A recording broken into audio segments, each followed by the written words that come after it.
Great. Hey, everybody, and welcome. We are 3 or 4 mini lectures into a series on emotion regulation. And so we've been looking at the last 2 weeks, we looked at regulating on your own, individually, some things you could do to regulate internally, some things you could do to regulate externally. And today we're going to talk about emotional co-regulation, which for me is the we were just talking about dancing earlier. It's the grand ball. It's the thing that you're preparing for in all emotion regulation, because this is human beings are designed to function their best in safe, connected relationships. And that's something that I believe in. I work with my clients on. I encourage them in that direction. However, not everybody who comes to recovery is ready for that type of regulation. A lot of us carry stories, traumas, histories with relationships that were very, very unsafe and very dysregulating. So we're going to talk today about some of the ways that you can intentionally start to change that relationship narrative. Maybe not changing the relationships you have now, but change the relationship narrative that in a way that will leave you open to the kind of relationships that can help you to regulate. So for those of you who have been in the rooms of recovery, have gone to 12 steps, have gone to groups, things like that, you have already had some practice in emotional co-regulation. So to start off, I'm going to ask everybody to picture somebody or a social situation that puts you on edge. Not at a 10, but maybe at like a 3 to a 4. So just get that picture in your mind. Remember what it felt like to be in that social setting with that person. And if you could, in the chat panel, if you could put just some of the things that you notice in your body when you imagine that situation, that circumstance that puts you on edge at a 3 to a 4. What shifted in your body when you thought about that?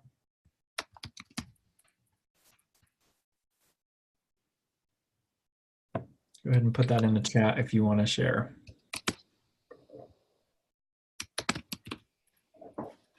Somebody said shallower breathing, your stomach tightens up, your shoulders elevate, tension. Somebody said heavier breathing. Isn't that incredible that just imagining a group of people or imagining a person can have that big of an impact on you?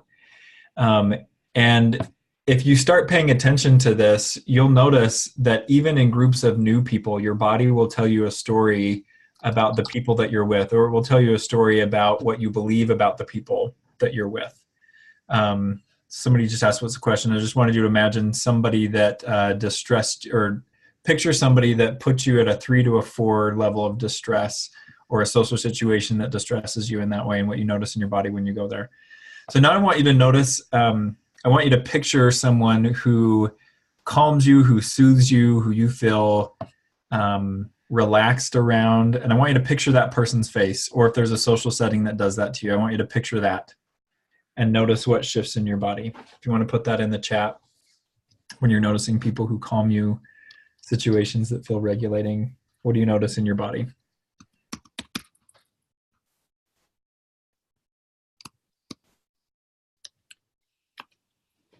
Somebody said my shoulders go down. Somebody said I smile, relax shoulders, relax stomach.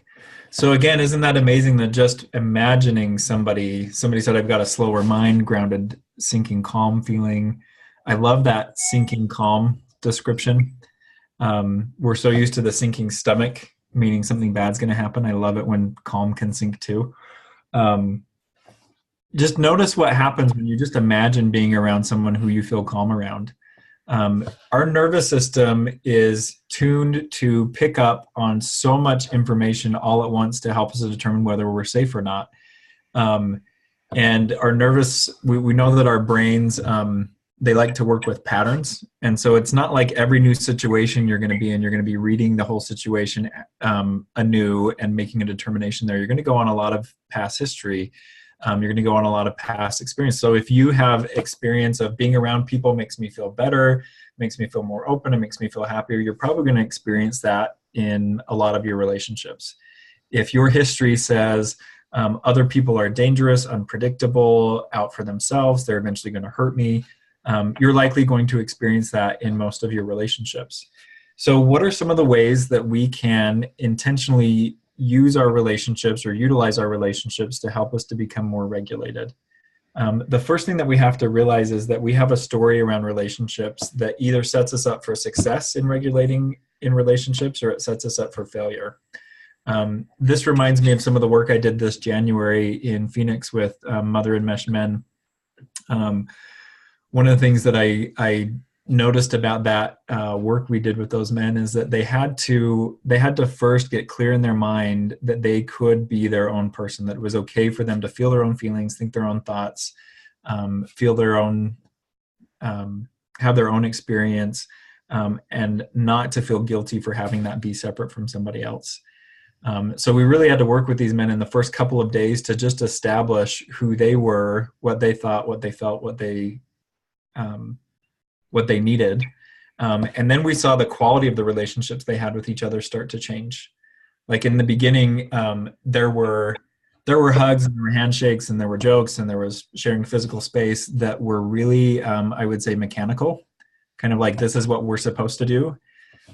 By the end of it, I saw this group who knew each other a lot better.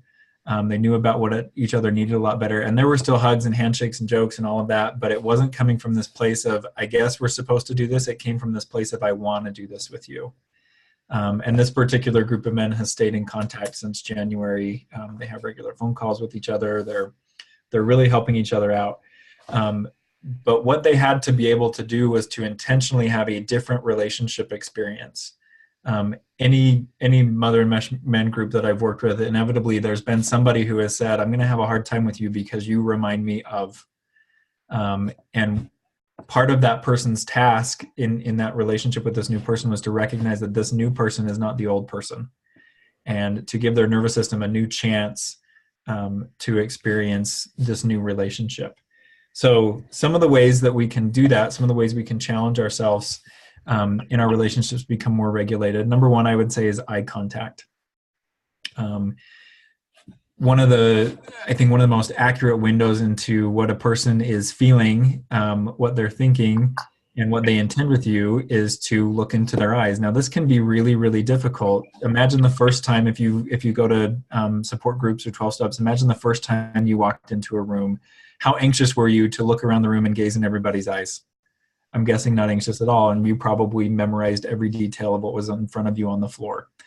One of the things that I see in people who are joining a new group or part of a group, and I'll actually ask people to do this in group settings when I see them really dysregulated, if the group feels safe enough to me, I'll say, why don't you look up and look around the room and make sure you make eye contact with everybody and just kind of take in the current state of the room. We take this for granted, I think, especially when we're really anxious, but eye-to-eye gaze is the most basic form of validation. It's one of the reasons why infants, I forget up until how many months, but infants up to a certain amount of months, they can't focus on anything more than 12 inches away from their face, because when they're being held, it's right here, 12 inches. All they need to know is what's right there. And when that eye contact is made, that infant gets a sense of, I'm seen, I'm valued, I'm here, I'm recognized. And we don't ever grow out of that need.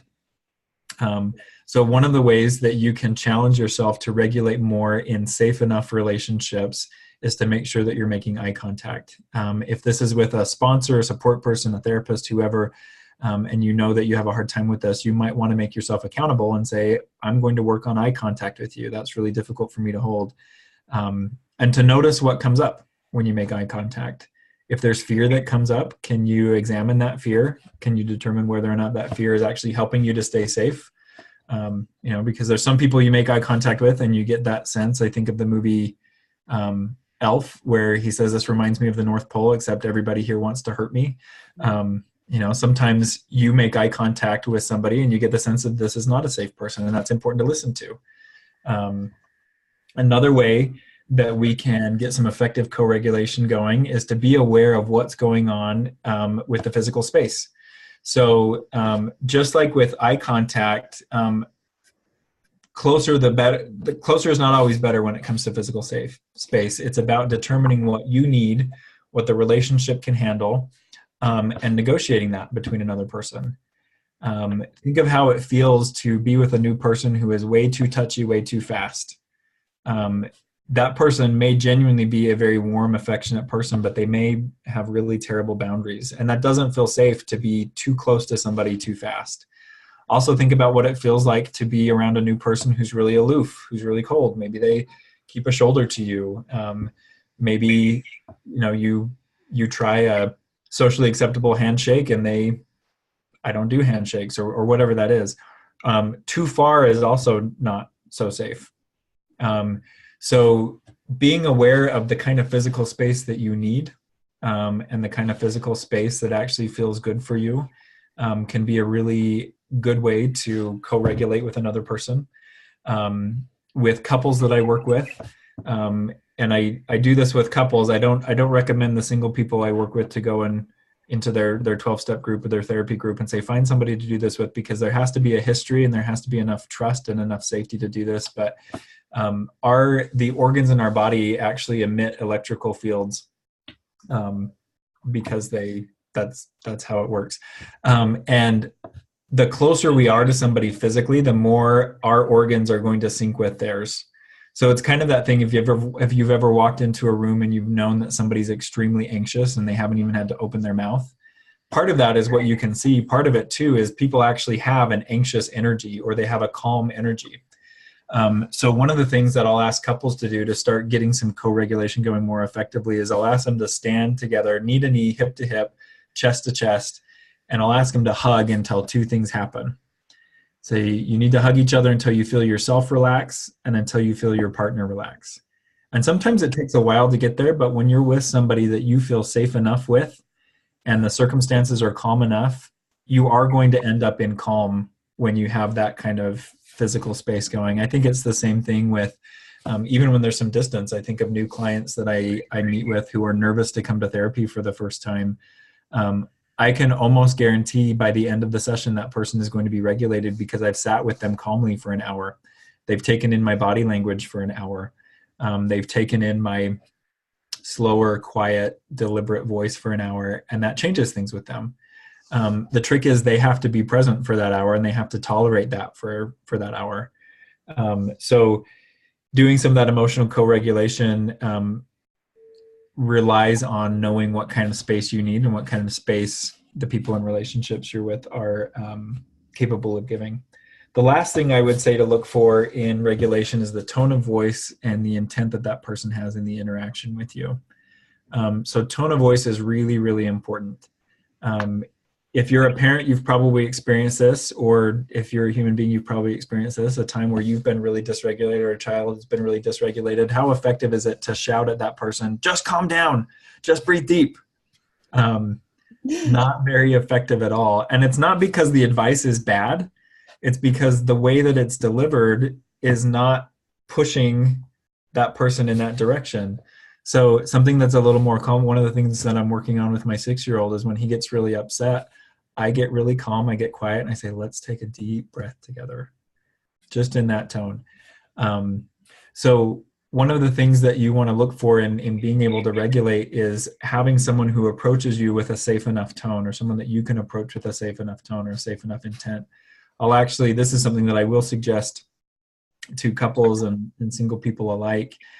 If there's somebody who has that regulating effect on you, that their voice is soothing, their presence is calming, or you would like their voice to become soothing or their presence calming, I encourage people to make a recording on their phone of that person doing a body scan meditation or a calming meditation. Because there's a really big difference between reading or thinking yourself to calm and hearing another person walk through with you. Again, think back to what could happen ideally as a child is that you have a calm, present, bigger, wiser, kind adult presence there who can talk you down when you're dysregulated. They can help to kind of put some regulation on that more emotional part of the brain. So like I said at the beginning, co-regulation is not usually where people start with emotion regulation, because it's often very overwhelming. As you notice with each of these things, eye contact, physical space, tone of voice, all those require a degree of vulnerability to reach there with a person. So if any of this feels completely overwhelming right now, or if you're having a bit of a panic response just listening to this, go back and listen to the previous 2 weeks and work on some of that personal regulation first. But when you're ready for it, this emotion regulation with another person, this co-regulation, I think is key to healing trauma and healing addiction. In the field, we say if it's hurt in relationships, it needs to heal in relationships. And learning how to be safe with another human being, I think, is a really big part of healing from addiction and betrayal. So somebody put a comment in that says, if someone is single, can they record their own voice doing calming? Yeah, I think it can have a similar effect. If for nothing else, it can be aspirational. Maybe your internal voice is a little bit panicked, and it's your voice, but it's always intense. So hearing your voice in something that's calmer and something that's more soothing, that can do some shifting, some changing. One of the things I like about having another person's voice recording is that it trains us, or it teaches us to tune into those calming signals from another person, which is really what emotion co-regulation is all about. So recording your own voice calm, that would be more of a individual regulating thing, which I think could be fantastic. But yeah, hearing another person's voice, think about the last time that you were at work or getting some feedback and somebody came in to give you feedback and there was just that edge to their voice. I bet it didn't matter what they were saying. I bet what mattered was the edge to their voice. And that's really what we want to work on in co-regulating with voices, is being able to attune to a wide variety of what people are saying. Often we get so used to criticism, or we get so used to dangerous words that that's what we hear. That's what we interpret in other people. And we sometimes we have to retune our nervous system to be able to hear kindness, love, concern, compassion.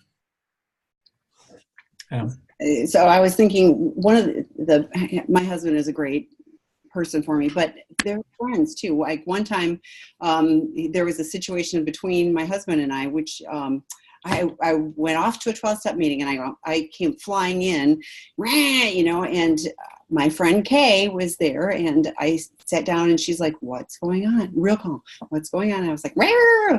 And like I'm not exaggerating, within 2 minutes, it was the tone of her voice, and also the "Are you okay?" in the moment.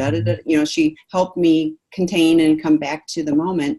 Within 2 minutes, I was like, everything's going to be okay. It was like incredibly quickly, how I moved from my life is blowing up to it's going to be okay. So, I love these grounding kind of things. I think with the eye contact too, I have a friend that when this person is nervous about saying something, it looks every other direction but looks at me, and I always make sure that I'm like looking, even if it's bad news, like I care about you, I want to hear what you're saying, we'll get through this and all of that kind of thing. But I notice with this person, it's always, can't look you in the eye when it's something that could potentially be difficult for that person to share. So developing the ability to look at somebody in the eye. And I know that took time for me too. When you're talking about coming to your first 12-step meeting, I might have looked at the floor. I think I also might have been looking for one person to be safe with, there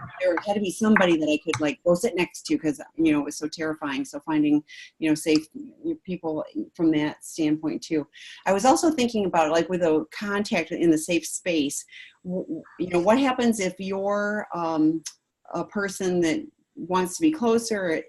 How do you navigate that? Or is there this is a definition of most people's comfort zone? Like, is there a certain amount of space that is what people tend to find usual and customary, for lack of a better word?